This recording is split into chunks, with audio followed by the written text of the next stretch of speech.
हमारे एप्लीकेशन में extra episode uploading start कर दूंगा मैं।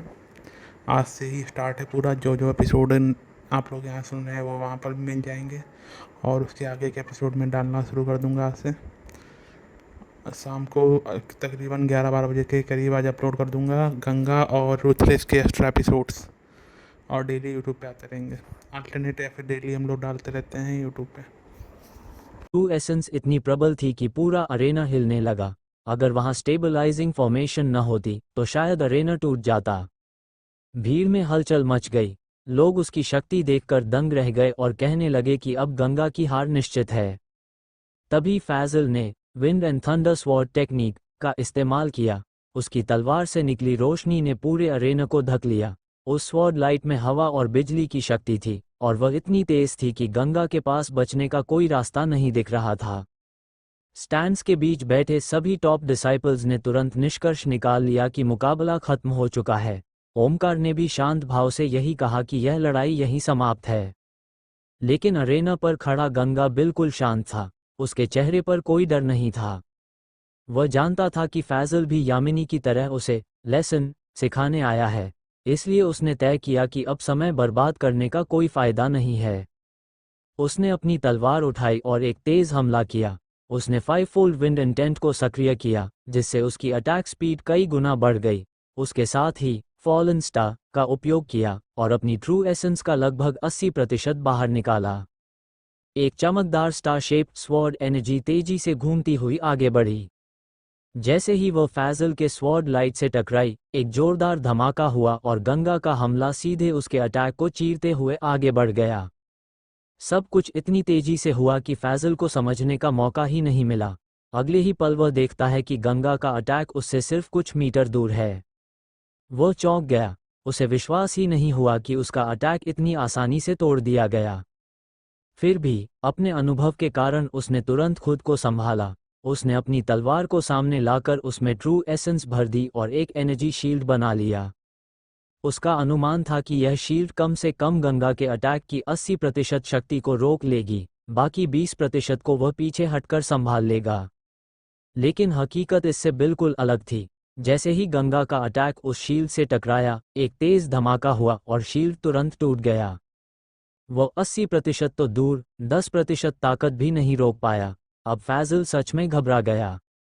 उसे महसूस हुआ कि गंगा की स्वॉर्ड एनर्जी उसकी कल्पना से कहीं ज़्यादा शक्तिशाली है, और उसकी असली ताकत अभी तक उसने पूरी तरह समझी ही नहीं है।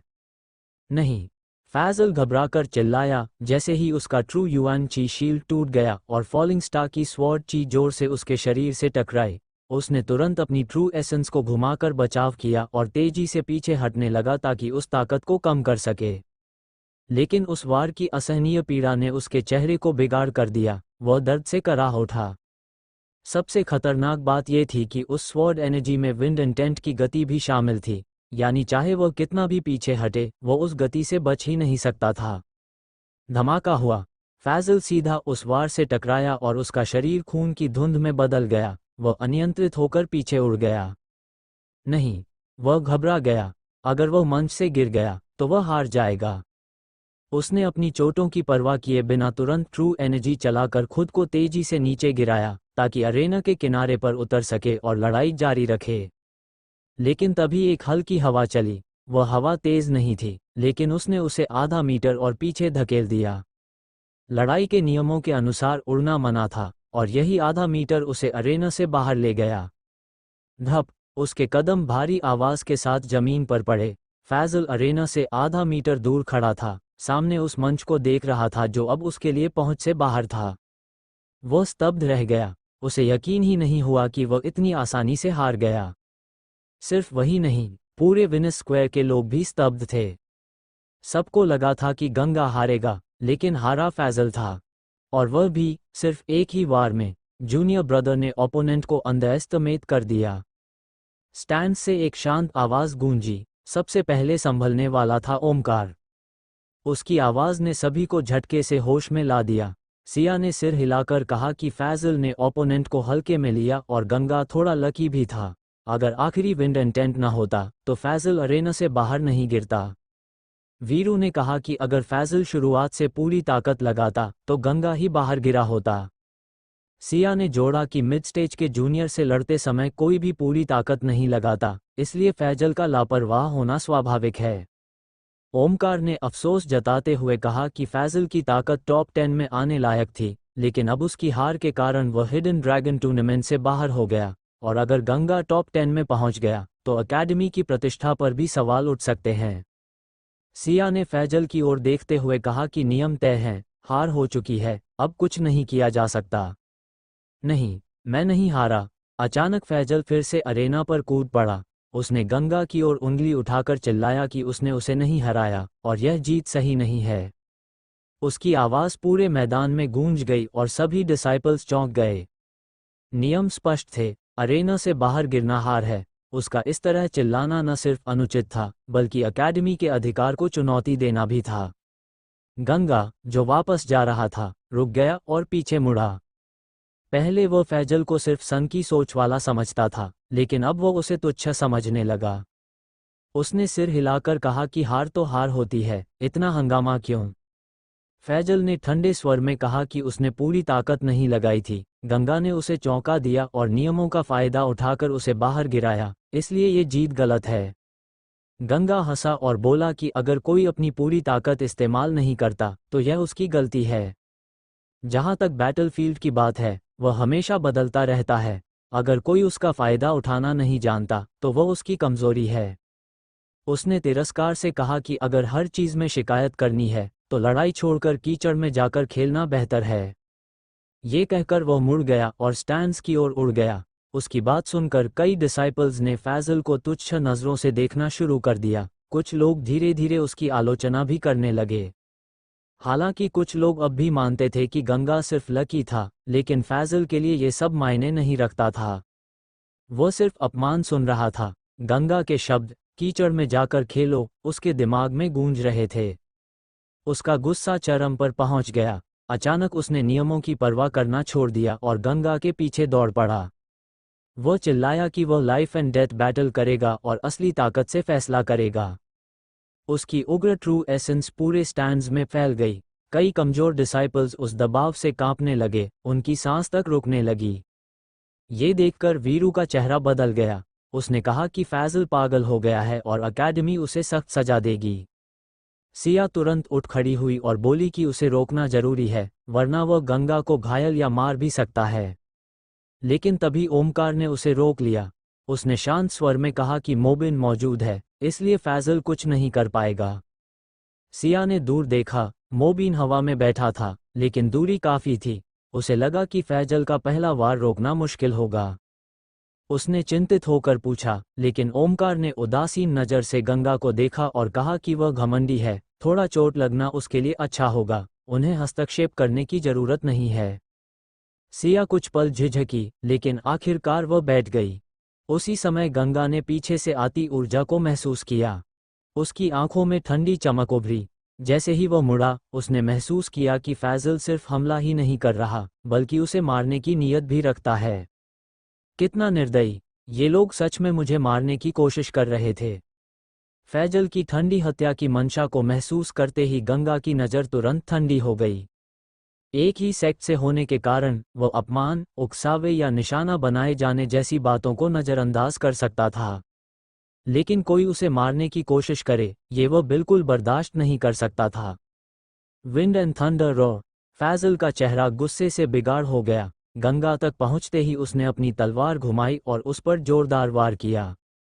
शून जैसे ही उसने तलवार चलाई, उसकी धार से तेज हवाओं की गर्जना सुनाई दी, मानो अनगिनत बवंडर उसमें समा गए हों। तलवार पर बने रून्स सक्रिय हो गए, ट्रू एसेंस संकेंद्रित हुई, और एक जोरदार धमाके के साथ बिजली जैसी एक तलवार किरण निकली, जिसमें तेज हवाओं की सनसनाहट भी शामिल थी। उसी समय अर्थ पीक के ऊपर बिजली का एक आभासी रूप प्रकट हुआ। उसने लाइटनिंग इंटेंट को समझ लिया था, और वह भी 7वें स्तर तक। बिजली चारों ओर फैल गई, लगभग 1 किलोमीटर क्षेत्र को ढकते हुए। गरज के साथ बिजली की कड़क गिरने लगी। पूरा दृश्य बेहद विशाल और भयावह था। बिजली की शक्ति पूरी तरह तलवार की रोशनी में समा गई। हवा के साथ गरजती हुई ये लाइटनिंग स्वॉर्ड लाइट अचानक और चमक उठी। इंटेंट के साथ तालमेल होने के कारण इसकी शक्ति दोगुनी हो गई। यह विनाशकारी ताकत लेकर सीधे गंगा की ओर बढ़ी। इस क्षण का हमला वास्तव में फैजल की असली ताकत को दर्शाता था। नहीं, बल्कि यह कहना चाहिए, यह उसकी सबसे बड़ी ताकत थी। गंगा को मारने के इरादे से उसने यह वार किया, जिसमें उसने अपनी पूरी शक्ति झोंक दी, कोई गलती की गुंजाइश नहीं छोड़ी। स्टैंड्स में बैठे सभी लोग इस हमले को देखकर दहशत में आ गए, इस अलौकिक शक्ति से स्तब्ध रह गए। कई लोग समझ गए कि फैजल लड़ नहीं रहा, बल्कि गंगा को मारना चाहता है। जूनियर ब्रदर लड़ नहीं रहा, वो तो बस मारना चाहता है। सिया का चेहरा गंभीर हो गया। उसे अचानक पछतावा हुआ कि उसने पहले हस्तक्षेप क्यों नहीं किया। वीरू ने थोड़ी देर सोचकर कहा, अब गंगा खत्म है।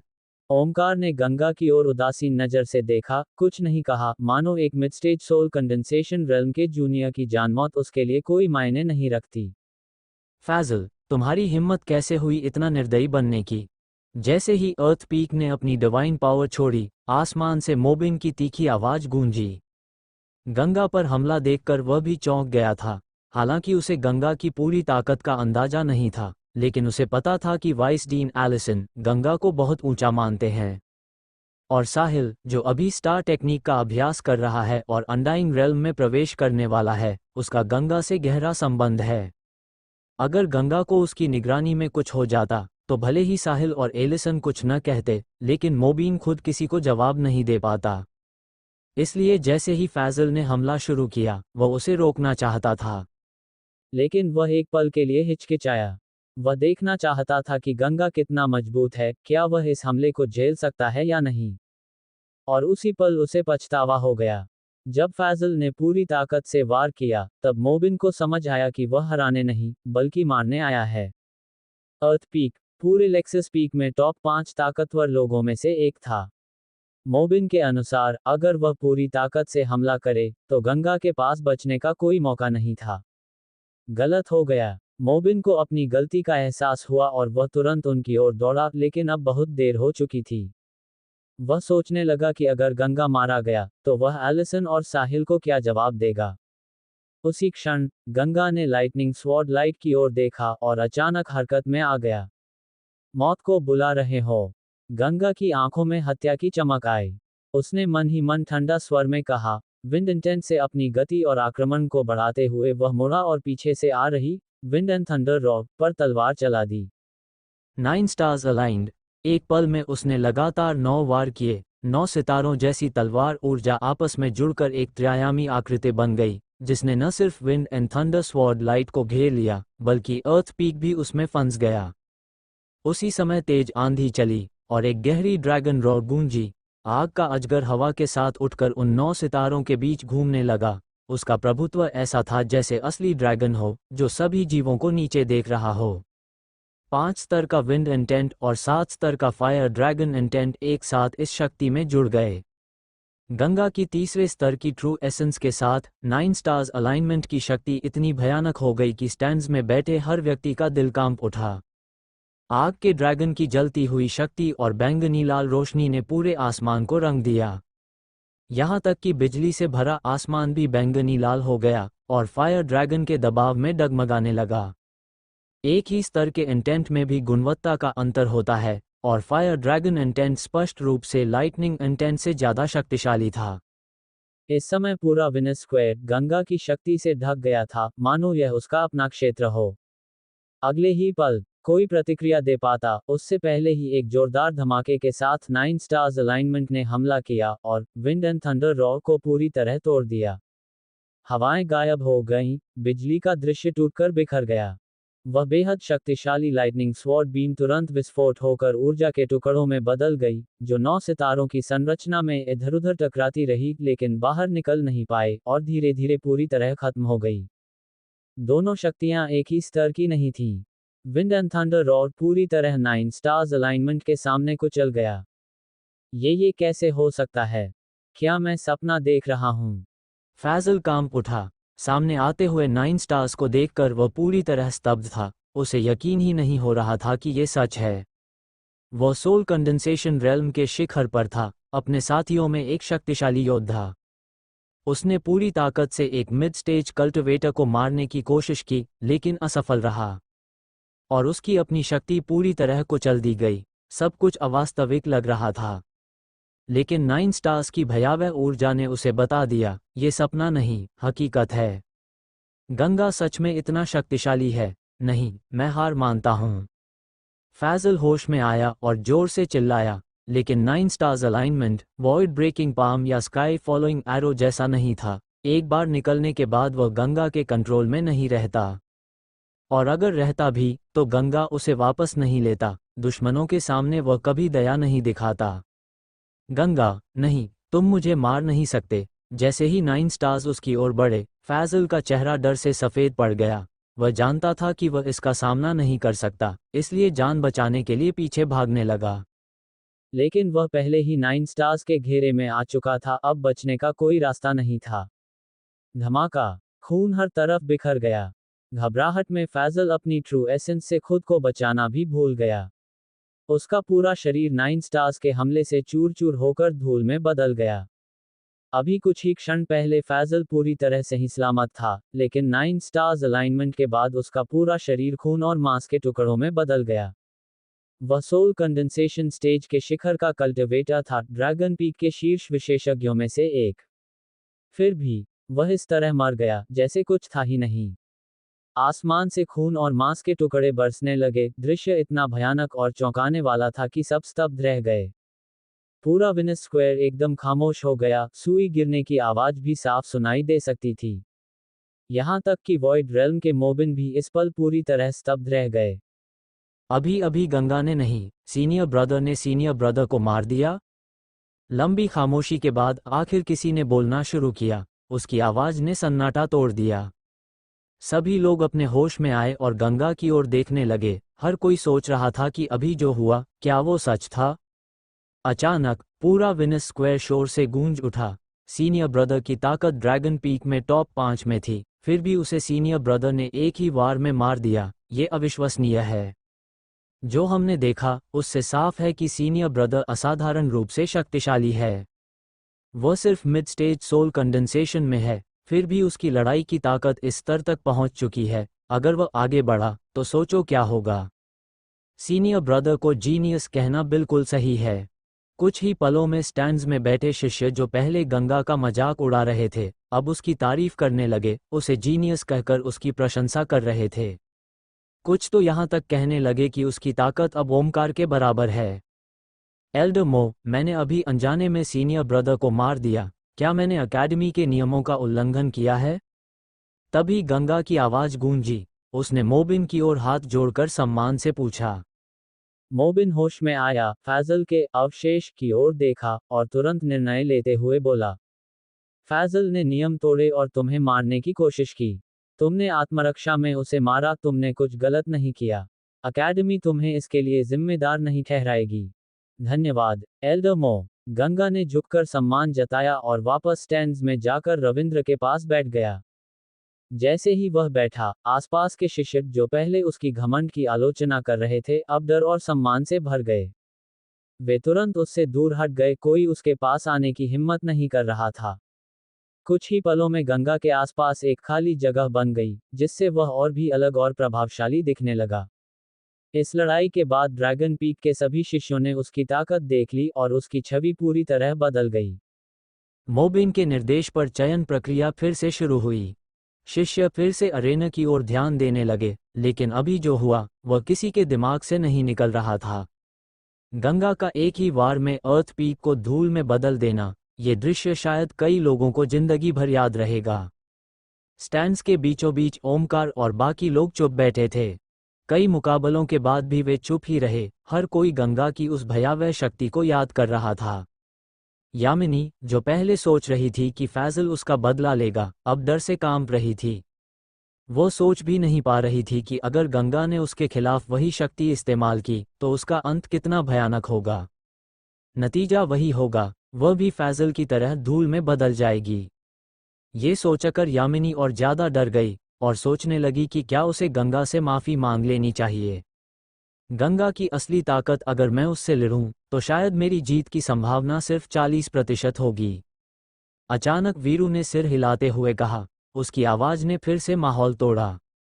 ड्रैगन पीक के सबसे ताकतवर 20 से ज्यादा शिष्यों के चेहरे गंभीर हो गए।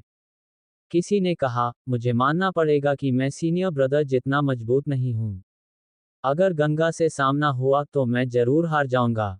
उसने सीनियर ब्रदर को हराया है, मतलब वह ताकत में टॉप 10 में जरूर आता है। हिडन ड्रैगन टूर्नामेंट में उसका हिस्सा लेना पूरी तरह सही है। लगता है कि वह पहले घमंडी नहीं था, वास्तव में उसके पास असली ताकत है। भीड़ में चर्चा शुरू हो गई, अब उनके शब्दों में सम्मान था, न कि पहले जैसा मजाक और तिरस्कार।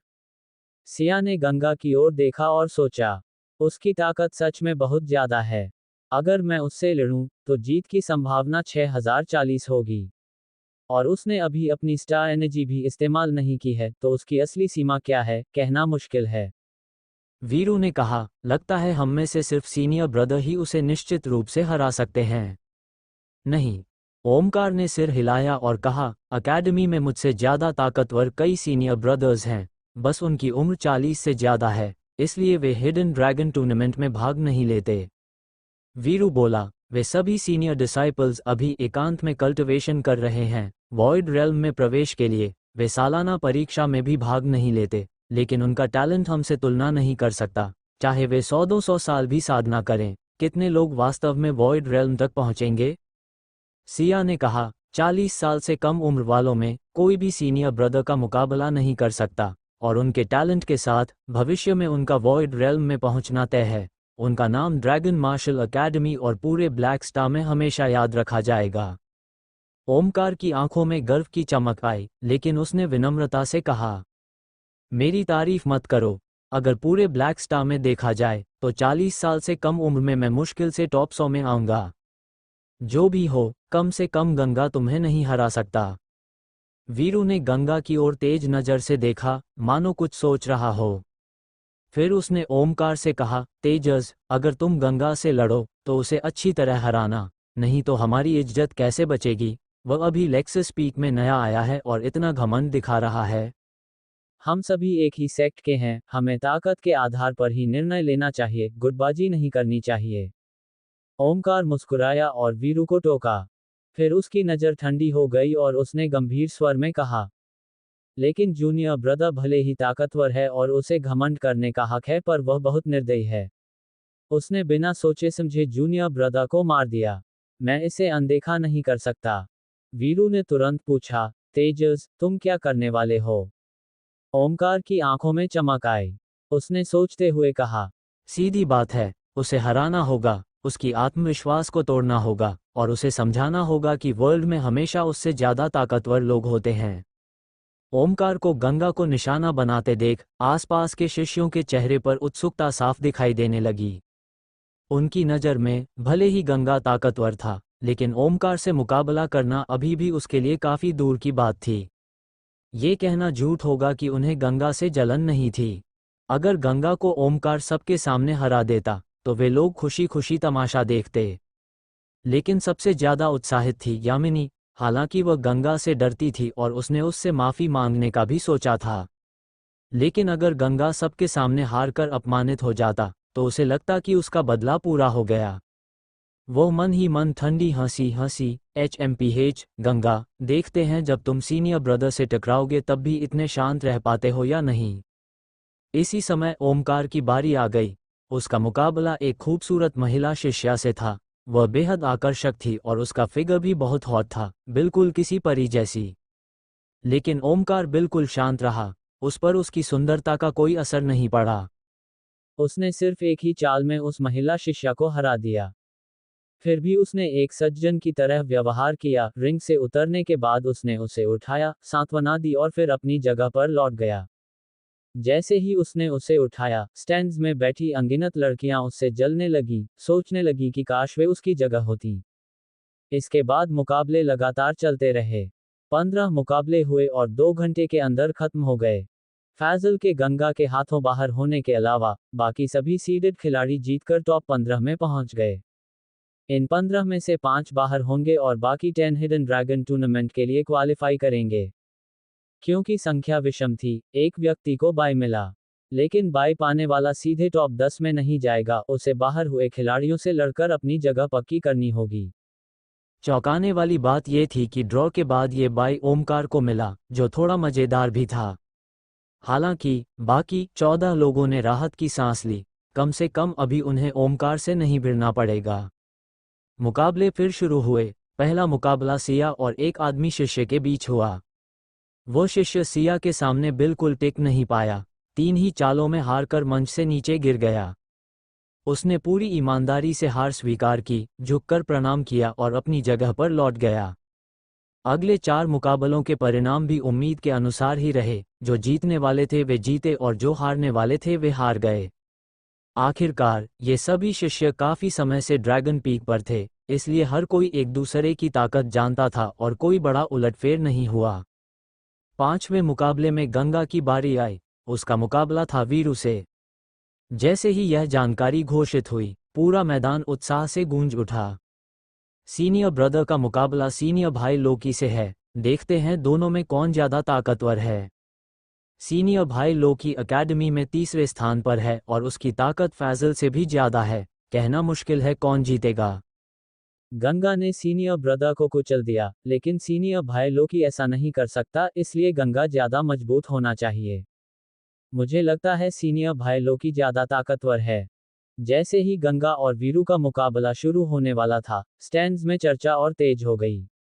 इस लड़ाई में बहुत ज्यादा अनिश्चितता थी। वीरू की आंखों में चमक आए और वह उठकर अरेना में जाने ही वाला था। तभी ओमकार ने कहा, वीरू, इस लड़ाई में तुम्हारे जीतने की संभावना सिर्फ 40% है। अगर हारने लगो तो तुरंत हार मान लेना, जिद मत करना। गंगा निर्दयी है, मुझे डर है कि अगर तुम लापरवाही करोगे तो वह तुम्हें नुकसान पहुंचा सकता है। चिंता मत करो, अगर मैं सच में उसे नहीं हरा पाया तो मैं वो चाल इस्तेमाल करूंगा। वीरू आत्मविश्वास से मुस्कुराया। ये सुनकर ओमकार की आंखें चमक उठीं। वीरू, क्या तुमने वो चाल सीख ली? कुछ महीने पहले ही सीख ली, वीरू मुस्कुराया। अगर गंगा मुझे उसे इस्तेमाल करने पर मजबूर करता है तो यह उसकी काबिलियत होगी, लेकिन असली लड़ाई में शायद उसे मुझे मजबूर करना भी आसान नहीं होगा। ओमकार मुस्कुराया। अब जब तुमने वो चाल सीख ली है, वीरू, गंगा तुम्हारा मुकाबला नहीं कर सकता। लगता है मुझे खुद कुछ करने की जरूरत ही नहीं पड़ेगी। तुम ही उसे सबक सिखा दोगे। बस ध्यान रखना, गलती से उसे मार मत देना। ही, मैं उसे सीनियर का सम्मान करना सिखा दूंगा। ये कहकर वीरू उछलकर सीधे अरेना में उतर गया। उसका आत्मविश्वास देखकर आसपास बैठे लोग और भी उत्सुक हो गए।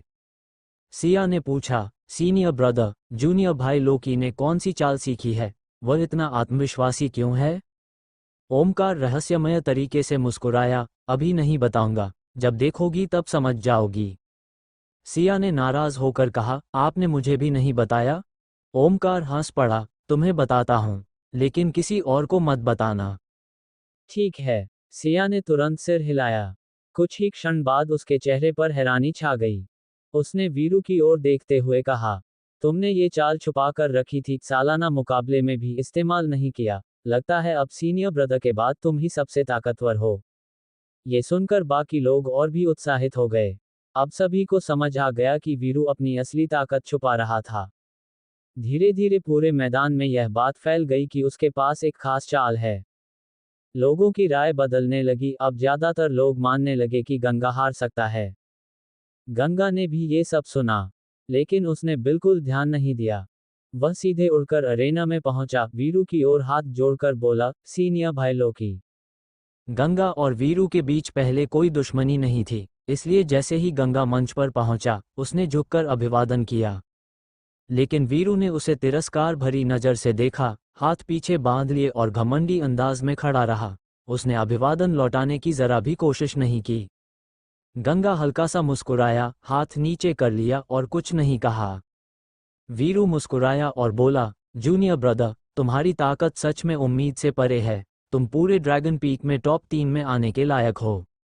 गंगा ने उसकी बातों में छिपा व्यंग्य महसूस किया और शांत स्वर में बोला, सीनियर भाई लोकी बहुत तारीफ कर रहे हैं, मैं बढ़ा चढ़ाकर नहीं कह रहा, तुम सच में इसके हकदार हो। वीरू मुस्कुराया, लेकिन उसकी नज़र अचानक ठंडी हो गई। लेकिन भले ही तुम ताकतवर हो, तुम बहुत घमंडी हो। तुम न सिर्फ हम सीनियर ब्रदर्स को गंभीरता से नहीं लेते, बल्कि तुमने सीधे जूनियर ब्रदर को मार भी दिया। तुम्हारा दिल बहुत निर्दयी है। गंगा हल्का सा हंसा। सीनियर ब्रदर अभी मुझे मारने की कोशिश कर रहा था। अगर मैं कमजोर होता और वो मुझे मार देता तो क्या वो सही होता? क्या तुम अपनी निर्दयता को सही ठहराना चाहते हो? वीरू ने सिर हिलाया और तिरस्कार से उसे देखा।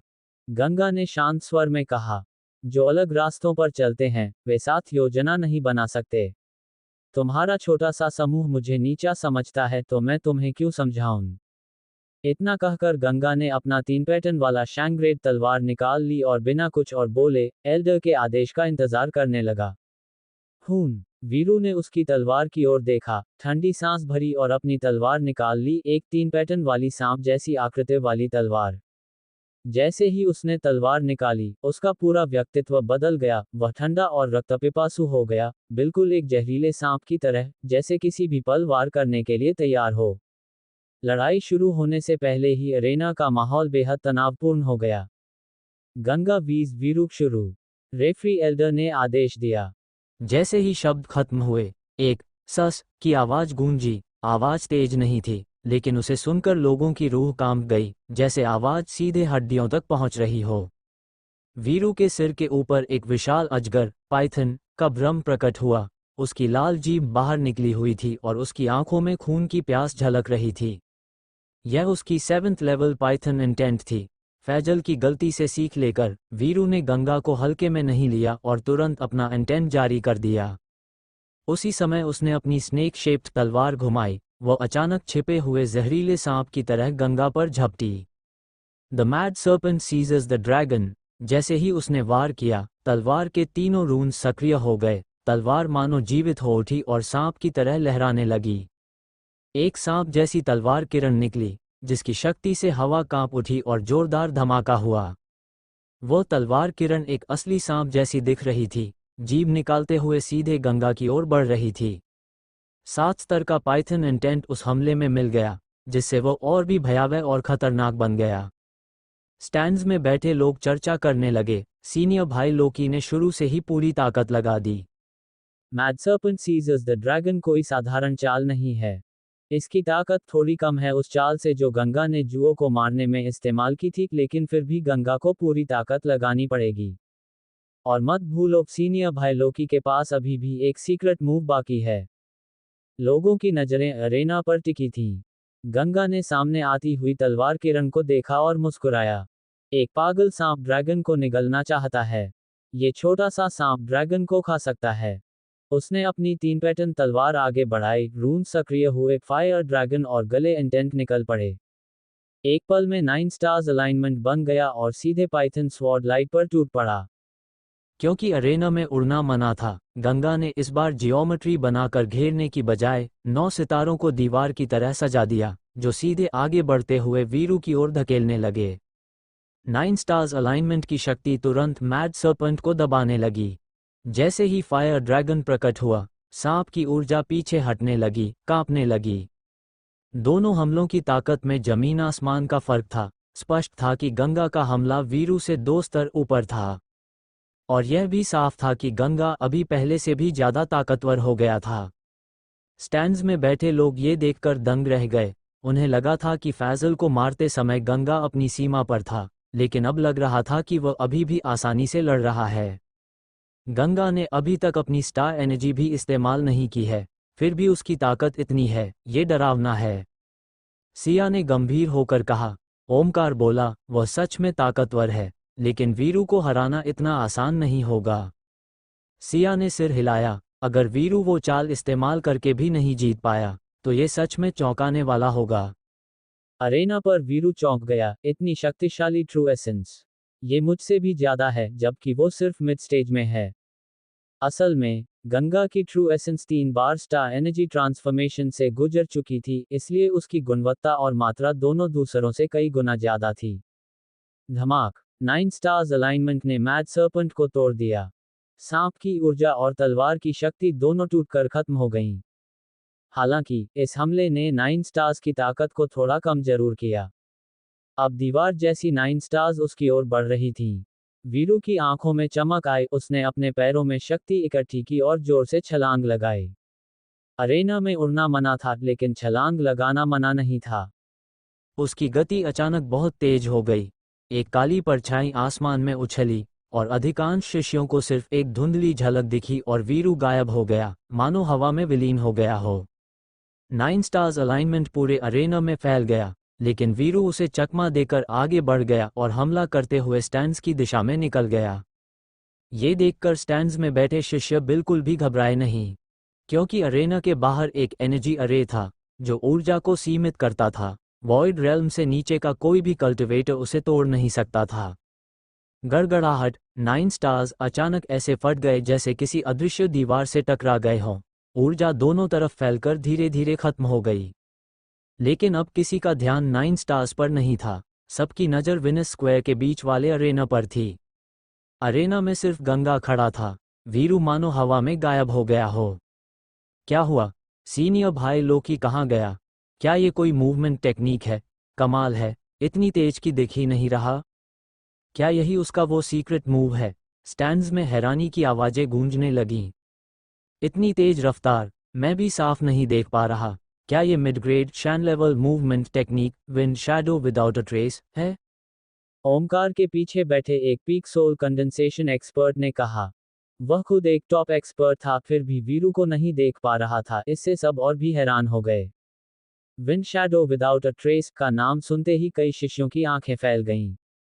सिया ने गंभीर होकर कहा, इस टेक्निक की स्पीड मेरी कल्पना से भी ज्यादा है। अभी मैं सिर्फ उसका धुंधला शैडो देख पा रही हूँ, पकड़ नहीं पा रही।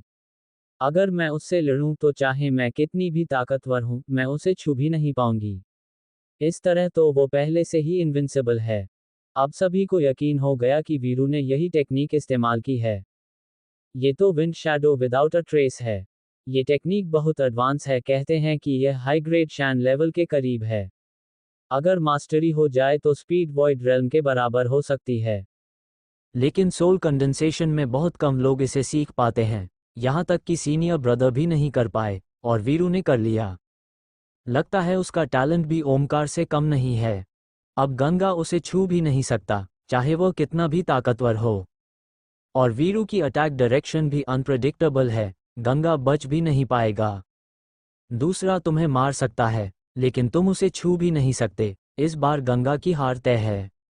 गंगा मिड स्टेज में है, हारना कोई शर्म की बात नहीं, लेकिन जब वह पीक पर पहुंचेगा तब ड्रैगन पीक में कोई उसका मुकाबला नहीं कर पाएगा। कुछ ही पलों में सभी शिष्य मानने लगे कि वीरू की जीत पक्की है। हालांकि गंगा की पोटेंशियल को सभी मान रहे थे, लेकिन आज की लड़ाई में कोई उसे जीतता हुआ नहीं देख रहा था। ओमकार शांत भाव से अरेना को देख रहा था। वीरू अब हमला करेगा और गंगा हार जाएगा। सिया चौंक गई। सीनियर ब्रदर, आप उसकी मूवमेंट देख पा रहे हैं? अगर मैं देख ही नहीं पाऊं तो उसे हराऊंगा कैसे? ओमकार मुस्कुराया। मार्शल वर्ल्ड में स्पीड को तोड़ना मुश्किल होता है, लेकिन वीरू अभी मेरे लिए उतना तेज नहीं है। ये सुनकर सभी और भी प्रभावित हो गए। जैसा कि उम्मीद थी, सिर्फ सीनियर ब्रदर ही उसे देख पा रहे हैं। मेरे हिसाब से ड्रैगन पीक के पुराने सीनियर भी उनके सामने टिक नहीं पाएंगे। सीनियर ब्रदर सच में नंबर 1 हैं। चारों ओर उनकी तारीफ होने लगी। ओमकार अंदर ही अंदर खुश हुआ, लेकिन शांत भाव से बोला, गंगा अब हारने वाला है, सब अरेना पर ध्यान दो। अरेना पर। वीरू की स्पीड देखकर गंगा की आंखों में हल्की हैरानी आई। उसे पता था कि वीरू के पास पावरफुल मूव है, लेकिन उसने नहीं सोचा था कि वो मूवमेंट टेक्निक होगी, वो भी मिड ग्रेड शैन लेवल की। इतनी स्पीड मेरी 5 लेयर विंड इंटेंट के बावजूद भी मैं उससे थोड़ा धीमा हूँ। गंगा ने चारों तरफ देखा, लेकिन सामान्य रूप से उसे कोई दिखाई नहीं दिया। उसने अपनी ट्रू एनर्जी आंखों में डाली, तब जाकर एक मूविंग शैडो दिखा, लेकिन वह इतना तेज था कि सही पोजीशन पकड़ना मुश्किल था। उसने सुनने की कोशिश की, लेकिन ऐसा लग रहा था जैसे चारों ओर एक साथ कदमों की आवाज गूंज रही हो। डायरेक्शन समझना नामुमकिन था। वाकई बहुत तेज है। गंगा ने सिर हिलाया और पीछा करने की कोशिश छोड़ दी। हालांकि वह हमेशा स्पीड बढ़ाने के लिए मूवमेंट टेक्निक सीखना चाहता था, लेकिन विंड इंटेंट के कारण उसने उसे टाल दिया था, और आज उसे इसका नुकसान महसूस हुआ। लेकिन स्पीड की भी लिमिट्स होती हैं, खासकर अरेना में जहां उड़ना मना है। गंगा के पास इसका जवाब था। ही गंगा, तुम्हारे अटैक्स मजबूत हैं, लेकिन तुम मुझे अभी छू भी नहीं सकते। चारों ओर से वीरू की आवाज गूंजी। गंगा ने दिशा पकड़ने की कोशिश की लेकिन आवाज हर तरफ से आ रही थी। हा हा हा, वीरू हंसने लगा, उसे मजा आ रहा था कि गंगा उसे देख नहीं पा रहा। वह तुरंत हमला नहीं कर रहा था बल्कि उसे छेड़ रहा था। आओ मुझ पर हमला करो, दिखाओ कितना बड़ा जीनियस हो। गंगा हल्का सा हंसा। उसने तलवार पकड़ी और शांत स्वर में कहा, सीनियर भाई लोकी, तुम्हें लगता है स्पीड ही जीत है ना? अभी भी अकड़ दिखा रहा है। वीरू की आवाज गूंजी। ठीक है, अब मैं खुद हमला करता हूँ, देखते हैं तुम मेरी अटैक ट्रैक कर पाते हो या नहीं। गंगा शांत रहा, तुम बहुत ज्यादा घमंडी हो। अगर तुमने स्पीड मिलते ही स्नीक अटैक किया होता तो शायद काम कर जाता, लेकिन अब माफ करना, तुम हारने वाले हो। मौत बुला रहे हो। गुस्से में वीरू गरजा और पूरे अरेना में उसकी वायलेंट ट्रू एनर्जी फैल गई। सीनियर भाई लोकी ने चाल चल दी है। जैसे ही पूरी अरेना में ट्रू एनर्जी फैल गई, सबकी आंखें चमक उठी। सभी को लगा कि अब लड़ाई खत्म होने वाली है, क्योंकि उनके हिसाब से गंगा वीरू के इस हमले को रोक नहीं सकता था। उसी क्षण गंगा भी हरकत में आ गया। वह अरेना के बिल्कुल केंद्र में खड़ा था। तभी उसके शरीर से एक फायर ड्रैगन निकलकर गरजा।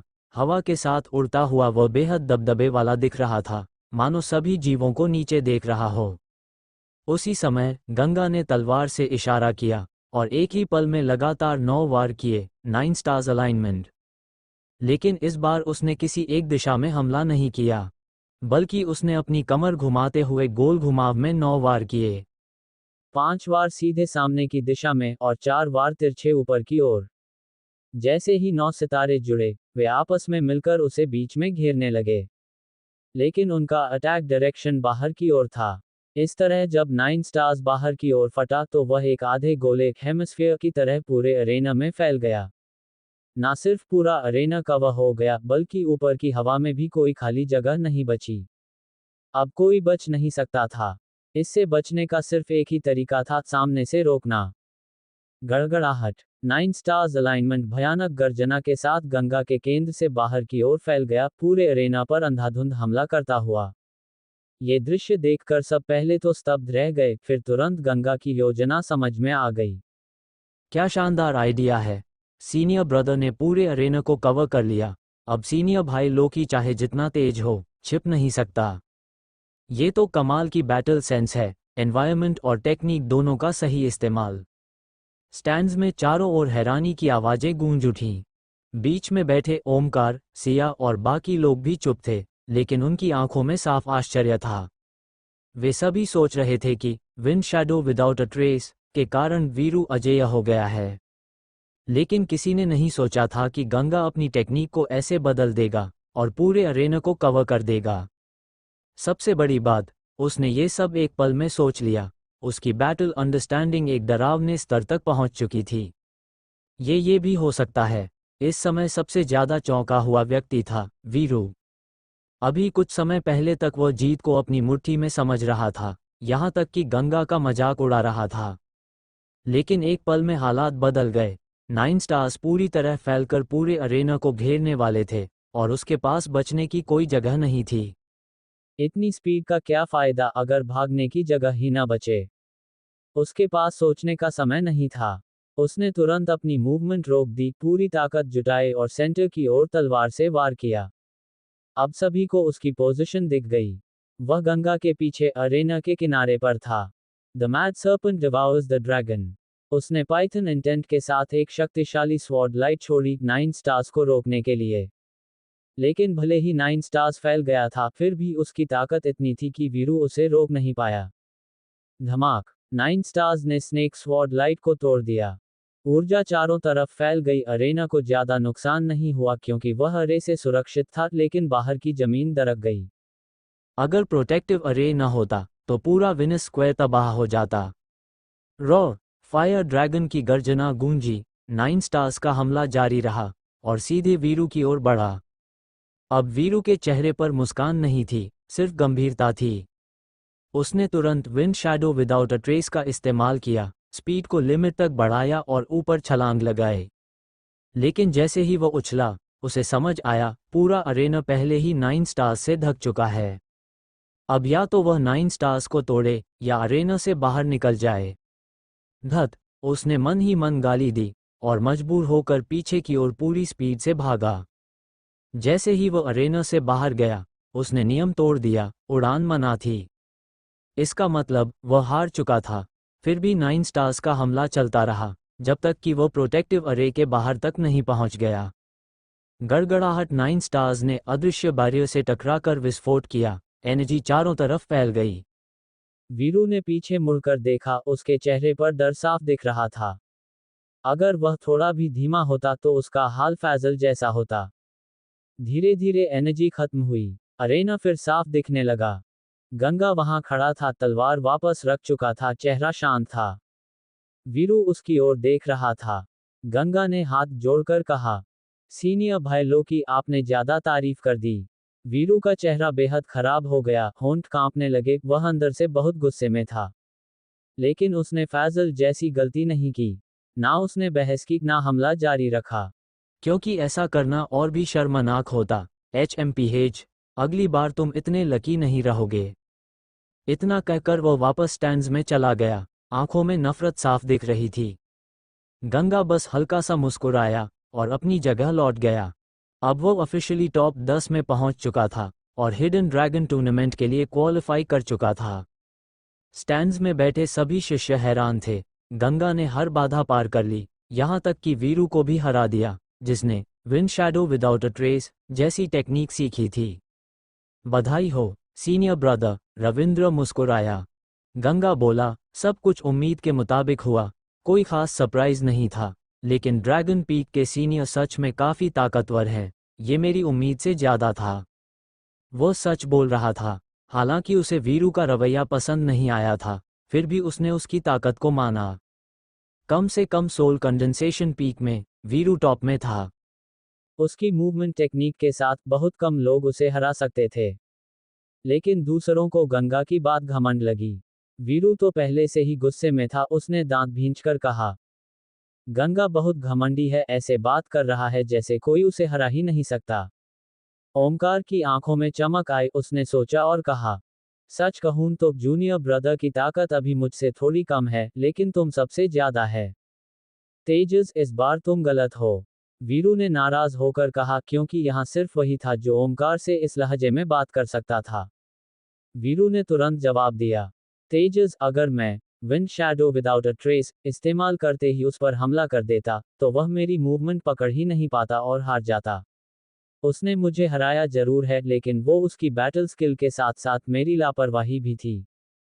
सिया ने भी कहा, सही कहा सीनियर ब्रदर, अगर जूनियर भाई लोकी अपनी स्पीड का फायदा उठाकर पहले हमला करता, तो गंगा को रिएक्ट करने का मौका ही नहीं मिलता। नहीं, ओमकार ने सिर हिलाया, तुम लोग भूल रहे हो कि गंगा ने स्टार टेक्निक सीखी है। पिछली लड़ाई में उसने स्टार एनर्जी का इस्तेमाल ही नहीं किया, अगर करता तो उसकी ताकत कम से कम दोगुनी हो जाती। वह आगे बोला, और सबसे बड़ी बात, उसकी कॉम्बैट अंडरस्टैंडिंग बहुत मजबूत है। वह एनवायरनमेंट का इस्तेमाल करना जानता है, स्ट्रैटेजी बदल सकता है, वह एक प्रैक्टिकल जीनियस है। इसलिए भले ही वीरू पहले हमला करे, गंगा के पास उससे निपटने का तरीका जरूर होगा। वीरू ने होंठ मोड़े, जो भी हो, मैं अभी भी कन्विंस्ड नहीं हूँ। अगली बार लड़ाई हुई तो मैं शुरू से ही wind shadow without a trace इस्तेमाल करूंगा और उसे बिजली की तरह खत्म कर दूंगा। वीरू, तुम उसका मुकाबला नहीं कर सकते, ओमकार ने शांत स्वर में कहा। मानना पड़ेगा, गंगा अभी सिर्फ मिड स्टेज सोल कंडेंसेशन में है, फिर भी उसकी ताकत इतनी जबरदस्त है, उसका घमंड बेकार नहीं है। फिर उसकी आवाज ठंडी हो गई, लेकिन उसकी सोच छोटी है, वह दूसरों को नीचा समझता है और बहुत निर्दयी है, उसका कैरेक्टर अच्छा नहीं है, इसलिए अब से सब लोग उससे दूरी बनाकर रखें। ये सुनकर वहां मौजूद सभी लोग वीरू, सिया और बाकी सिर हिलाने लगे। सब ने मन ही मन तय कर लिया कि वे गंगा से दूरी बनाए रखेंगे। हालांकि सिया कुछ और कहना चाहती थी, लेकिन रुक गई। थोड़ी देर बाद उसने पूछा, सीनियर ब्रदर, गंगा की ताकत को देखते हुए शायद आपको आज फर्स्ट प्लेस के लिए उसी से लड़ना पड़े। तब आप क्या करेंगे? ओमकार हल्का सा मुस्कुराया, और क्या, उसे हराऊंगा। वह आगे बोला, वह ताकतवर जरूर है, लेकिन मेरे और उसके बीच अभी भी काफी बड़ा अंतर है। पिछले 2 साल मैंने बाहर ट्रेनिंग की है और जो हासिल किया है वो तुम्हारी कल्पना से भी परे है। सिया की आंखें चमक उठी। सीनियर ब्रदर, आपने क्या सीखा है? सीक्रेट। ओमकार रहस्यमय तरीके से मुस्कुराया। लड़ाई आगे बढ़ती रही और 2 घंटे बाद 7 मुकाबले खत्म हो गए। 7 लोग टॉप 10 में पहुंच गए। बाकी 7 लोगों के साथ ओमकार, जिसे बाय मिला था, ने फिर से ड्रॉ किया ताकि 3 और लोग चुने जा सकें। ओमकार की ताकत सबसे ऊपर थी, वह आसानी से टॉप 10 में आ गया। बाकी 2 जगहों में से एक वीरू को मिली और दूसरी एक महिला शिष्या को। अब टॉप 10 पूरी तरह तय हो चुके थे। अब मजा आएगा। टॉप 10 की लड़ाइयाँ और भी खतरनाक होंगी। मैं देखना चाहता हूँ, सीनियर ब्रदर और गंगा में कौन ज़्यादा ताकतवर है। बिल्कुल ओमकार, नहीं, गंगा लगातार सबको हराता आ रहा है, शायद वो ज़्यादा मजबूत हो। स्टैंड्स में उत्साह भर गया। ओमकार मन ही मन सोच रहा था, गंगा को हराने के लिए मुझे 70% ताकत लगानी पड़ेगी या 80%। उसने गंगा की ओर देखा, लेकिन गंगा आंखें बंद करके शांति से बैठा था, जैसे उसे इस सब से कोई मतलब ही नहीं। ये देखकर ओमकार को अंदर से चिढ़ हुई। उसे लगा कि गंगा उसे भी नजरअंदाज कर रहा है। देखता हूँ लड़ाई के बाद भी इतना ही घमंडी रहता है या नहीं, उसने मन ही मन सोचा। तभी मोबिन अरेना में उतरा और बोला, हिडन ड्रैगन टूर्नामेंट के लिए 10 स्थान तय हो चुके हैं। ये 10 लोग कल सुबह ड्रैगन रेन हॉल में इकट्ठा होंगे। आज का चयन समाप्त होता है। क्या खत्म हो गया? स्टैंड्स में बैठे सभी शिष्य चौंक गए। वे अंतिम मुकाबला देखने के लिए इंतजार कर रहे थे, लेकिन चयन प्रक्रिया यहीं खत्म हो गई। लेकिन फिर उन्हें समझ आया, इस सिलेक्शन का उद्देश्य सिर्फ टॉप 10 चुनना था।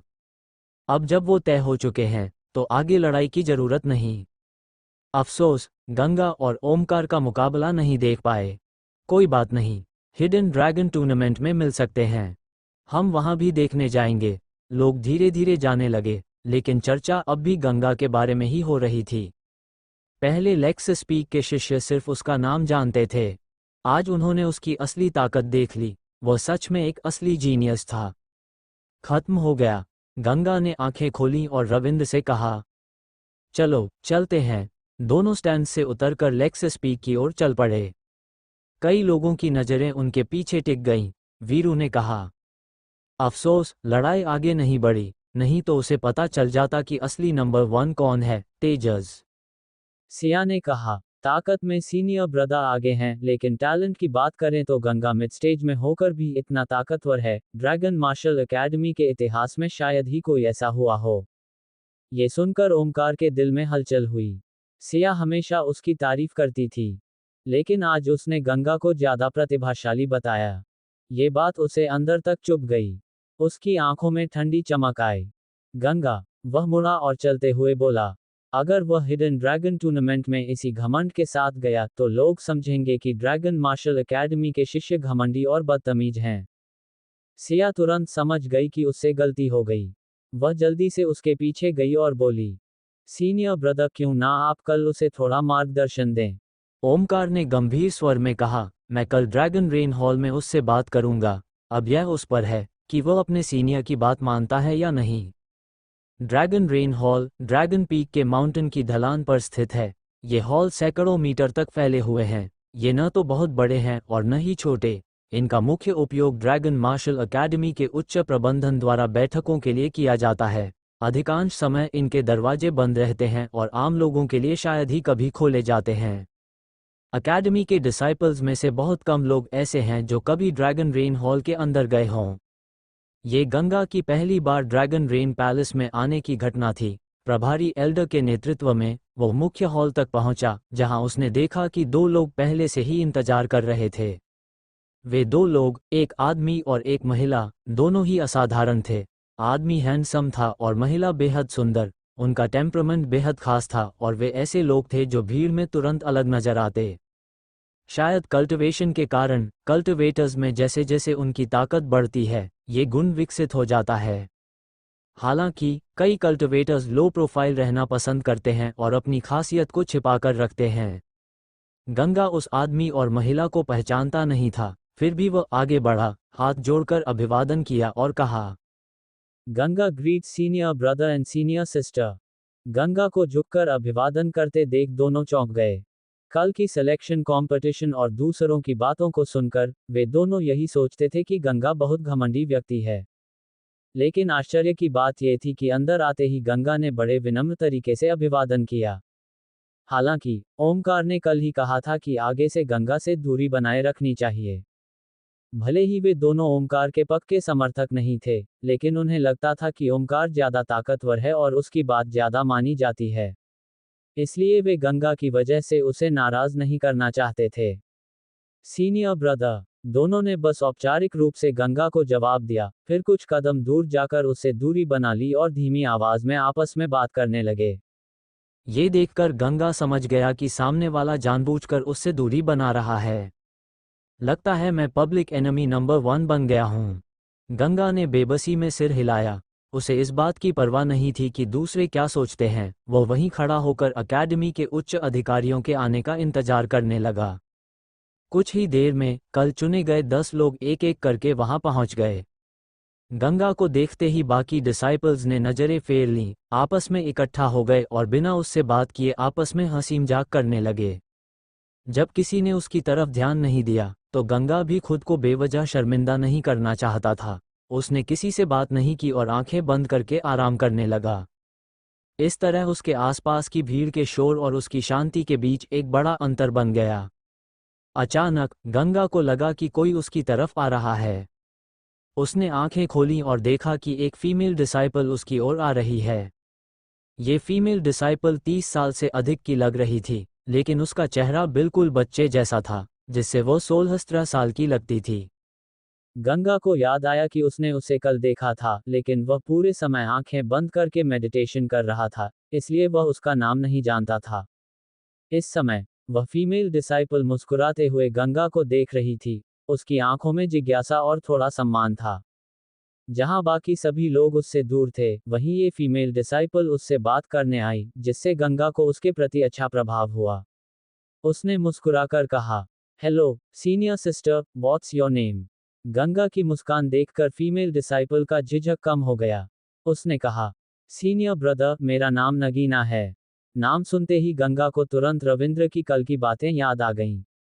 ये नगीना न सिर्फ ताकतवर थी, बल्कि कल की सिलेक्शन में ओमकार और वीरू के अलावा आखिरी 3 स्थानों में शामिल थी। इसके अलावा वह ड्रैगन पीक की प्रसिद्ध सुंदरियों में से एक थी और अनगिनत डिसाइपल्स उसे अपने सपनों की प्रेमिका मानते थे। गंगा को ये जानकर हैरानी हुई कि वही उससे बात करने आए है। संभलते हुए गंगा मुस्कुराया और बोला, सीनियर सिस्टर यिन, हेलो, तुम मुझे सिर्फ गंगा कह सकती हो, तो तुम मुझे यूरुई कह सकते हो। गंगा के सहज व्यवहार को देखकर नगीना भी मुस्कुरा दी और थोड़ा सहज हो गई। उसने पीछे बाकी लोगों की ओर देखा और धीरे से कहा, गंगा, सब लोग कहते हैं कि तुम बहुत घमंडी हो और दूसरों का सम्मान नहीं करते, क्या ये सच है? ये सवाल सुनकर गंगा चुप रह गया। ऐसा लग रहा था कि लोग उसे काफी गलत समझ चुके हैं। लेकिन ये सीनियर सिस्टर नगीना भी काफी दिलचस्प है, जो सीधे आकर यह सवाल पूछ रही है। गंगा हंसते हुए बोला, क्या मैं तुम्हें घमंडी लगता हूँ? नहीं। नगीना ने सिर हिलाया और कहा, लेकिन कल तुम्हारा प्रदर्शन थोड़ा घमंडी था। तुमने सीनियर ब्रदर को भी ज्यादा महत्व नहीं दिया। अरे, गंगा थोड़ा हैरान हुआ और मुस्कुराते हुए बोला, मैंने कब सीनियर ब्रदर को महत्व नहीं दिया? नगीना ने कहा, फैजल ने कहा कि तुम हमें सभी को कम समझते हो और हमें तुच्छ समझते हो। उसने ये भी कहा कि तुम खुद को लेक्सस पीक का सबसे ताकतवर डिसाइपल मानते हो और सिलेक्शन में पहला स्थान जरूर जीतोगे। मैं निर्दोष हूँ, गंगा ने बेबस होकर कहा। पहली बात मैंने कही थी, लेकिन वह सिर्फ फैजल के लिए थी क्योंकि उसने मुझे कम समझा था।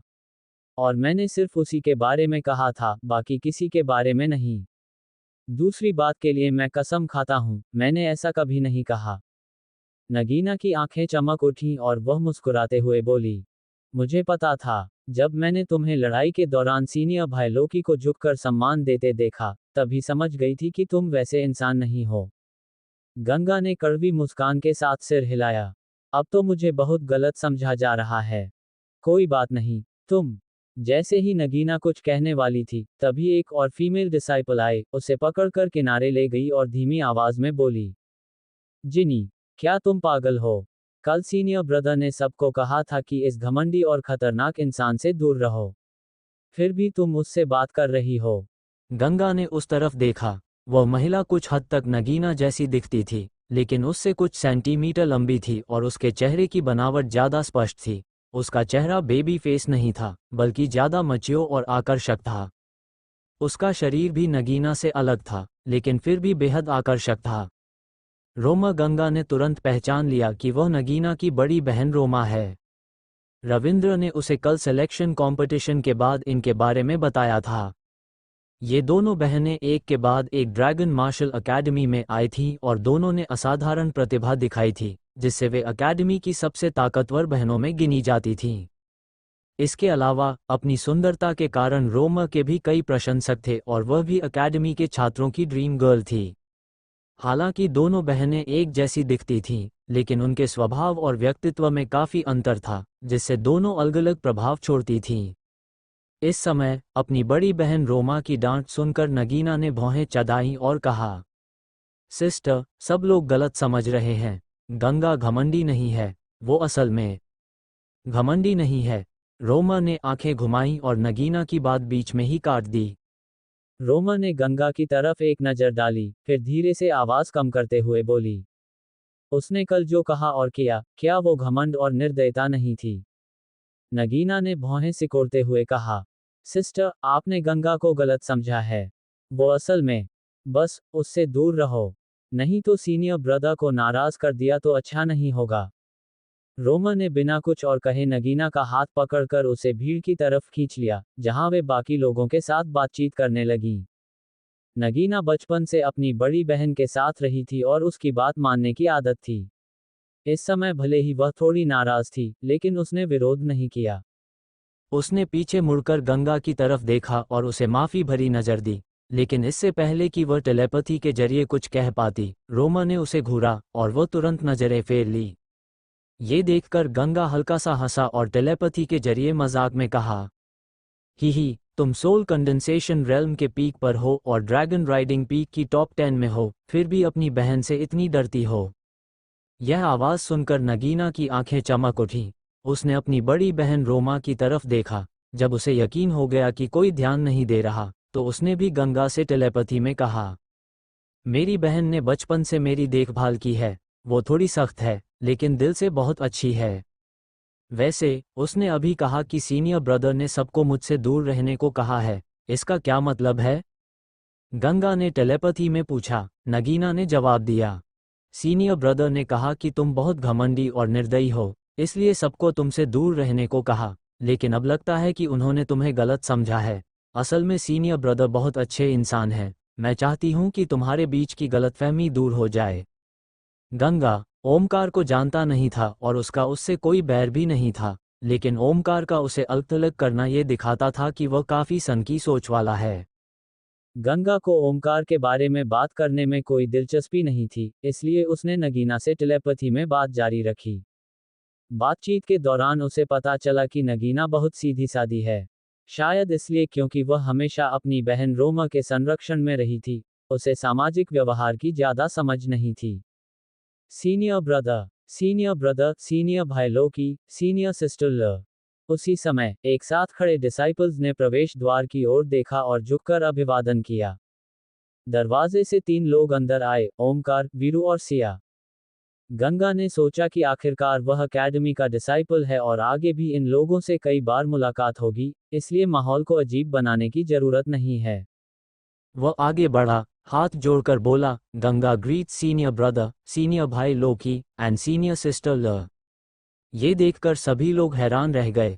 सबको लगा था कि गंगा इतना घमंडी है कि वह ओमकार को नज़रअंदाज करेगा, लेकिन उसने उसे सीनियर ब्रदर कहकर संबोधित किया। ये बात सबको अजीब लगी। कुछ लोगों ने ये भी सोचा कि गंगा ओमकार से डर गया है और पीछे हट गया है। तुरंत ही कुछ लोगों के चेहरे पर तिरस्कार आ गया, मानो वे सोच रहे हों कि गंगा कमजोर पर ही रोब जमाता है। सिया गंगा की ताकत से प्रभावित थी, लेकिन उसे याद था कि ओमकार उसे पसंद नहीं करता। वह कुछ कहना चाहती थी, लेकिन फिर चुप रह गई। वीरू ने ठंडी आवाज में नाक से सांस छोड़ी, मुंह फेर लिया और कहा, कौन सा सीनियर भाई लोकी? मैं, वीरू, कल तुमसे हार चुका हूं। मैं इस सम्मान के लायक नहीं हूं। वीरू, तुम ऐसे कैसे बात कर सकते हो? ओमकार ने उसे डांटा, लेकिन उसके लहजे में हल्की हंसी और मजाक भी था। इस स्थिति से गंगा समझ गया कि उसने सम्मान दिखाया, लेकिन बदले में उसे ठंडा व्यवहार मिला। ये लोग ड्रैगन पीक के सबसे बेहतरीन डिसाइपल माने जाते हैं, लेकिन उनमें इतनी छोटी सोच है। ये बात उसे बेमानी लगी। ओमकार ने गंगा को देखा, उसे ऊपर से नीचे तक परखा। उसके चेहरे पर हल्की मुस्कान थी, लेकिन आंखों में घमंड साफ दिखाई दे रहा था। वह आदेश देने के अंदाज में बोला, जूनियर ब्रदर इधर आओ, मुझे तुमसे कुछ बात करनी है। सामने वाले के इस व्यवहार में कोई सम्मान नहीं था, लेकिन गंगा नाराज नहीं हुआ, बल्कि वह देखना चाहता था कि सामने वाला क्या करने वाला है। वह मुस्कुराकर बोला, यस सीनियर ब्रदर। गंगा की यह आज्ञाकारिता देखकर ओमकार अंदर ही अंदर खुश हुआ और सोचा, ये लड़का घमंडी है, लेकिन मेरे सामने सीधा हो जाता है। वीरू और बाकी लोगों ने भी यही सोचा कि गंगा पीछे हट गया है। ओमकार कमरे के एक कोने में गया, रुक गया और गंगा को देखने लगा। वह जानबूझकर कुछ नहीं बोला, ताकि गंगा असहज महसूस करे। ये बचकानी हरकत देखकर गंगा को हंसी आने लगी। वह चुप रहा और बस ध्यान से ओमकार को देखता रहा। कुछ देर दोनों के बीच चुप्पी रही। ओमकार खुद ही असहज हो गया और पहले बोल पड़ा, जूनियर ब्रदर, कल तुमने जूनियर ब्रदर को मारकर हद पार कर दी। ऐसा? गंगा ने हैरानी से पूछा और हाथ जोड़कर बोला, सीनियर ब्रदर, मैंने कहाँ हद पार की, कृपया बताइए। ओमकार ने उपदेश देने के अंदाज में कहा, तुम्हारी ताकत से तुम उसे सिर्फ घायल कर सकते थे, लेकिन तुमने उसे मार दिया। क्या यह हद पार करना नहीं है? गंगा ने गंभीरता से सिर हिलाया और पूछा, सीनियर ब्रदर, अगर कोई आपको मारने की कोशिश करे, तो क्या आप उसे छोड़ देंगे? ये परिस्थिति पर निर्भर करता है, ओमकार ने जवाब दिया। गंगा ने पूछा, तो सीनियर ब्रदर, आपने अपनी जिंदगी में कितने लोगों को मारा है? ये सवाल सुनकर ओमकार थोड़ा चौंक गया। हर कल्टिवेटर ने खून खराबे का सामना किया होता है, और ओमकार भी इसका अपवाद नहीं था। थोड़ी देर सोचने के बाद उसने गर्व से कहा, हालांकि मैं एक दयालु व्यक्ति हूँ, लेकिन वर्ल्ड में घूमते हुए मैंने कम से कम 100 लोगों को मारा है। गंगा मुस्कुराया और बोला, तो फिर आपने उन्हें क्यों नहीं छोड़ दिया? गंगा की मुस्कान देखकर ओमकार को एहसास हुआ कि बात कुछ गड़बड़ है। फिर भी उसने शांत रहकर कहा, जिन लोगों को मैंने मारा, वे सब दुष्ट और खतरनाक थे। उनकी तुलना जूनियर ब्रदर से कैसे की जा सकती है? गंगा ने ठंडी हंसी के साथ कहा, मेरा फैजल से कोई झगड़ा नहीं था। उसने पीछे से मुझ पर हमला किया और मुझे मारने की कोशिश की। क्या वह दुष्ट और निर्दयी नहीं था? ओमकार की नजरें ठंडी हो गईं और वह सख्त आवाज में बोला, तुम्हें अपने फेलो डिसाइपल्स पर दया दिखानी चाहिए। गंगा ने तुरंत जवाब दिया, क्या अर्थ पीक ने मुझे फेलो डिसाइपल माना था? गंगा के इस जवाब से ओमकार गुस्से में आ गया और चिल्लाया, तुम बस बहस कर रहे हो। उसकी आवाज काफी तेज थी, जिससे वीरू, नगीना और बाकी लोग चौंक गए। सभी ने उसकी तरफ देखा और उसके गुस्से को महसूस किया। सबको समझ आ गया कि गंगा और ओमकार के बीच बात बिगड़ चुकी है। गंगा, मैं तुम्हें सलाह दे रहा हूँ, लेकिन तुम इतने घमंडी हो। अकेडमी के सीनियर अभी तुम्हें सहन कर रहे हैं क्योंकि तुम नए हो, लेकिन अगर हिडन ड्रैगन टूर्नामेंट में तुम दूसरे ओपोनेंट्स से भिड़े, तो वे तुम्हें जरूर मार डालेंगे। ओमकार ने गुस्से और ठंडी नजरों से गंगा की ओर इशारा करते हुए जोर से कहा। गंगा ने ओमकार की उस उंगली की तरफ देखा, जिससे वह उसकी ओर इशारा कर रहा था। उसकी आंखें ठंडी हो गईं और उसने गहरी आवाज में कहा, ओमकार, अपनी उंगली हटा लो। मुझे पसंद नहीं है जब कोई मेरी नाक पर उंगली करके बात करता है। तू घमंडी है, तो क्या हुआ अगर मैं तुझ पर उंगली करूं? ओमकार का चेहरा ठंडा था। उसे गंगा से जरा भी डर नहीं था, बल्कि उसके होठों पर उकसाने वाली मुस्कान आ गई। गंगा बहुत घमंडी है, वह सीनियर ब्रदर को भी इज्जत नहीं देता। वो लड़का जल्दी ही मुसीबत में फंसेगा। मैं देखना चाहता हूं कि जब वह सीनियर ब्रदर से लड़ेगा तब भी इतना ही घमंडी रहेगा या नहीं। गंगा और ओमकार के टकराव को देखकर आसपास के डिसाइपल्स अलग अलग प्रतिक्रिया दे रहे थे। कुछ सिर हिला रहे थे, कुछ मजा ले रहे थे, और कुछ बड़ी लड़ाई देखने के लिए उत्साहित थे। नगीना ने भौहें सिकोड़ ली, गंगा की तरफ बढ़ी और ओमकार से बोली, सीनियर ब्रदर, आप सबने गलत समझा है। गंगा घमंडी नहीं है, वो। जूनियर सिस्टर यिन, एक तरफ हट जाओ। ओमकार ने उसकी ओर देखकर ठंडी आवाज में कहा। उसकी नजरों से नगीना कांप उठी और वहीं रुक गई। ये देखकर रोमर चौंक गई। वह तुरंत आगे बढ़ी, नगीना को पीछे खींचा और ओमकार से बोली, सीनियर ब्रदर, माफ कीजिए, मेरी बहन अभी नासमझ है, कृपया इसे दिल पर मत लीजिए। जूनियर सिस्टर यिन दिल की साफ है और उस चालाक गंगा की बातों में आ गई है, यह मैं समझ सकता हूँ, लेकिन एक बड़ी बहन के रूप में तुम्हें उसे नियंत्रित रखना चाहिए। ओमकार ने शांत स्वर में कहा, लेकिन उसके लहजे में आदेश देने का भाव साफ था। जी, सीनियर ब्रदर। रोमर ने तुरंत सिर हिलाया। जब उसने देखा कि उसकी बहन कुछ और कहना चाहती है, तो उसने उसे इशारे से चुप कराया और धीरे से कहा, हमें सीनियर ब्रदर को नाराज नहीं करना चाहिए। ही, क्या बात है सीनियर ब्रदर, महिलाओं पर भी रोब दिखा रहे हो? गंगा ने तिरस्कार भरी नज़र से ओमकार को देखा और कहा, मुझे तुमसे बहस करने का कोई शौक नहीं है। जाओ, दुआ करो कि हिडन ड्रैगन टूर्नामेंट में तुम मेरा सामना न करो, वरना पछताओगे। तू हद से ज्यादा घमंडी है। ओमकार के होंठ गुस्से से कांप उठे।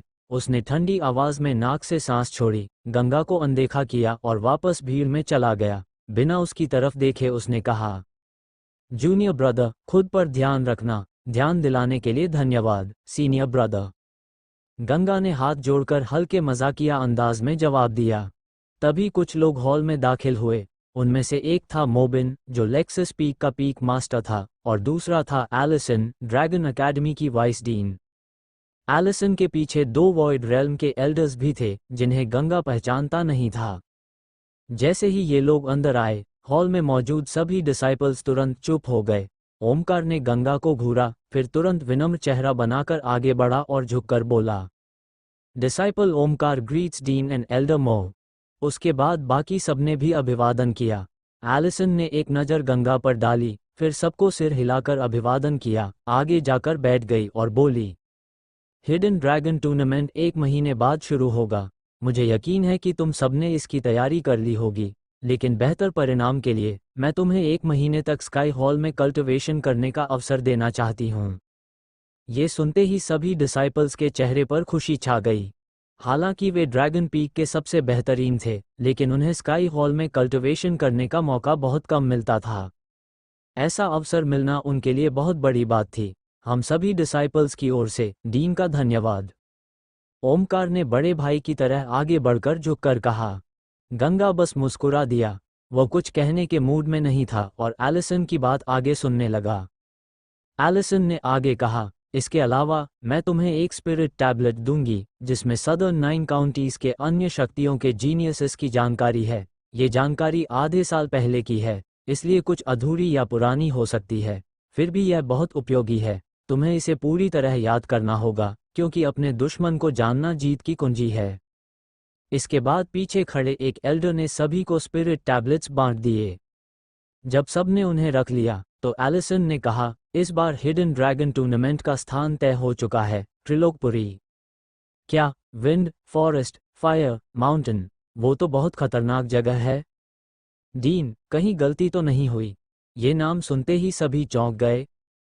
एलिसन ने समझाया, हालांकि त्रिलोकपुरी खतरनाक है, लेकिन रॉयल फैमिली ने इस टूर्नामेंट के लिए वहां 50 मील का सुरक्षित क्षेत्र बना दिया है, इसलिए तुम लोग बिना चिंता के लड़ सकते हो। ओमकार ने कहा, जैसा उम्मीद था, रॉयल फैमिली ही ऐसा कर सकती है। एलिसन ने आगे कहा, अब तुम्हें समय, स्थान और ओपोनेंट्स की जानकारी मिल चुकी है। सबसे जरूरी है कि अगले 1 महीने में अपनी व्यक्तिगत ताकत को अधिकतम बढ़ाओ। इस बार डीन खुद तुम्हारी लड़ाई देख सकते हैं, इसलिए पूरी कोशिश करना। क्या, डीन? ये सुनते ही सभी हैरान रह गए। ओमकार आगे बढ़ा और गंभीर स्वर में बोला, क्या डीन लू, जो हजारों सालों से लापता थे, वापस आ गए हैं? एलिसन के चेहरे पर खुशी आ गई। उसने कहा, हालांकि डीन लू अभी तक लौटे नहीं हैं, लेकिन हमें उनका स्पिरिट टैबलेट मिला है और उनकी पहचान की कंफर्म हो गई है। उन्होंने कहा है कि अगर सब ठीक रहा तो 1 महीने के भीतर वे वापस आ जाएंगे, तब वे खुद तुम्हें हिडन ड्रैगन टूर्नामेंट में ले जा सकते हैं। वाह, डीन लू वापस आ रहे हैं। हजारों साल बाद शायद वे 3 फेजेस रेल्म तक पहुंच चुके होंगे। मैंने कभी नहीं सोचा था कि मैं डीन लू से मिल पाऊंगा। ये सुनकर सभी डिसाइपल्स बेहद उत्साहित हो गए। गंगा के मन में भी हलचल हुई। उसने सोचा, सीनियर फेई वेस्टर्न कॉन्टिनेंट छोड़कर गए थे और अब ड्रैगन मार्शल एकेडमी को खबर मिली है कि डीन चरण लौटने वाले हैं। क्या रौनक ही चरण है। लेकिन वह अपने अनुमान को लेकर निश्चित नहीं था। असली सच्चाई तभी पता चलेगी जब चरण सामने आएंगे। एलिसन ने कुछ और निर्देश दिए, फिर मोबिन से कहा, इन्हें स्काई हॉल ले जाओ। इन्हें जो भी रिसोर्सेस चाहिए अकेडमी उपलब्ध कराएगी। जी। मोबिन ने सिर हिलाया और सबको लेकर बाहर जाने लगा। लेकिन जैसे ही गंगा जाने लगा, एलिसन ने कहा, गंगा तुम रुको, मुझे तुमसे कुछ बात करनी है। Yes dean. हाल ही में ऐसा कुछ खास नहीं हुआ था, इसलिए गंगा को समझ नहीं आया कि एलिसन क्या कहना चाहती है। फिर भी वो रुक गया। जाते जाते ओमकार ने पीछे मुड़कर गंगा को देखा। उसकी आंखों में ईर्ष्या चमक उठी। उसने मन ही मन सोचा, ये लड़का डीन की नज़र में आ गया है। हम हिडन ड्रैगन टूर्नामेंट में इसे सबक सिखाऊंगा। जब बाकी सभी लोग चले गए तो एलिसन ने गंगा से कहा, मुझे सच में उम्मीद नहीं थी कि तुम, जो अभी हाल ही में ड्रैगन पीक में आए हो, टॉप 10 में पहुंच जाओगे, और वो भी सोल कंडेंसेशन रेल्म के मिड स्टेज में रहकर। तुम्हारी प्रतिभा सच में हेवन डिफाइंग है। गंगा ने विनम्रता से जवाब दिया, डीन आप मेरी तारीफ कर रही हैं। मैं तो बस भाग्यशाली था और मुझे कुछ अच्छे अवसर मिल गए। अवसर भी ताकत का ही हिस्सा होते हैं। एलिसन मुस्कुराई, फिर उनका चेहरा गंभीर हो गया और उन्होंने कहा, इस बार हिडन ड्रैगन टूर्नामेंट में बहुत से प्रतिभाशाली लोग आएंगे। तुम्हारा कल्टिवेशन लेवल अभी भी थोड़ा कम है और तुम्हारी ताकत भी थोड़ी कम है, लेकिन बैटलफील्ड का त्रिलोकपुरी होना तुम्हारे लिए फायदेमंद है। शायद तुम टॉप 50 में आ सकते हो। गंगा का लक्ष्य तो पहला स्थान था, लेकिन उसने इस बात पर बहस नहीं की और पूछा, डीन ये त्रिलोकपुरी आखिर कैसी जगह है। एलिसन ने कहा, मैंने तुम्हें इसलिए रोका था ताकि तुम्हें विंड फॉरेस्ट वॉल्केनो के बारे में बता सकूं। यह एक अजीब जगह है जहां एक खास प्रकार के पेड़ उगते हैं जो हवा की शक्ति छोड़ते हैं। वहां लगातार तेज हवाएं चलती रहती हैं। साथ ही उस इलाके में बहुत सारे ज्वालामुखी हैं जो समय समय पर फटते रहते हैं। आग की लपटें और लावा हवा में बहता रहता है, इसलिए इसे विंड फॉरेस्ट फायर माउंटेन कहा जाता है।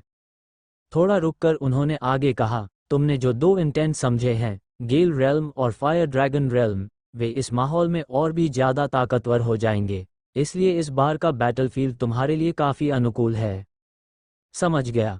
गंगा ने सिर हिलाया। फिर चरण के बारे में सोचते हुए उसने पूछा, डीन क्या डीन लू ने अपने मैसेज में अपने पिछले वर्षों के अनुभव के बारे में कुछ बताया। नहीं। एलिसन ने सिर हिलाया। उन्होंने बस इतना कहा कि वे 1 महीने के भीतर लौट सकते हैं। इसके अलावा कोई जानकारी नहीं दी। संतोषजनक जवाब न मिलने पर गंगा थोड़ा निराश हुआ। फिर वह वहां से निकलकर सीधे स्काई हॉल चला गया। स्काई हॉल में प्रवेश करते ही उसने देखा कि ओमकार, वीरू, सिया, नगीना और रोमा समेत 9 लोग पहले से ही अंदर कल्टिवेशन कर रहे थे। सभी अपने कल्टिवेशन में इतने डूबे हुए थे कि दरवाज़ा खुलने की आवाज़ तक उन्होंने नहीं सुनी। इन 9 लोगों के अलावा भी कुछ लोग स्काई हॉल में मौजूद थे। गंगा ने चारों ओर देखा और तुरंत रिहाना को पहचान लिया। जब उसने उसकी ओर देखा तभी रिहाना ने आंखें खोलीं, उसे देखा, हल्की मुस्कान दी और फिर आंखें बंद करके दोबारा कल्टिवेशन में लग गई। गंगा ने सिर हिलाया और सोचा, लगता है वो मुझे फिर भूल गई। हालांकि रिहाना के पास एक नोटबुक थी जिसमें गंगा का नाम और रूप लिखा हुआ था, लेकिन जब तक वह उसे देखती नहीं, उसे याद नहीं रहता कि गंगा कौन है। पता नहीं रिहाना का बैकग्राउंड क्या है, गंगा बुदबुदाया, फिर स्काई हॉल में एक जगह बैठ गया और आंखें बंद करके कल्टिवेशन शुरू कर दिया। स्काई हॉल में स्पिरिचुअल एनर्जी बहुत प्रचुर मात्रा में थी, जो कल्टिवेशन और रेल्म बढ़ाने के लिए बहुत उपयुक्त थी। लेकिन ये डिवाइन कॉन्शियसनेस या सुपरनैचुरल पावर्स के अभ्यास के लिए उपयुक्त नहीं थी। पता ही नहीं चला और 1 महीना बीत गया। इस दौरान गंगा ने अपने आसपास की एनर्जी फ्लक्चुएशंस को महसूस किया। कई लोगों की ताकत बढ़ चुकी थी।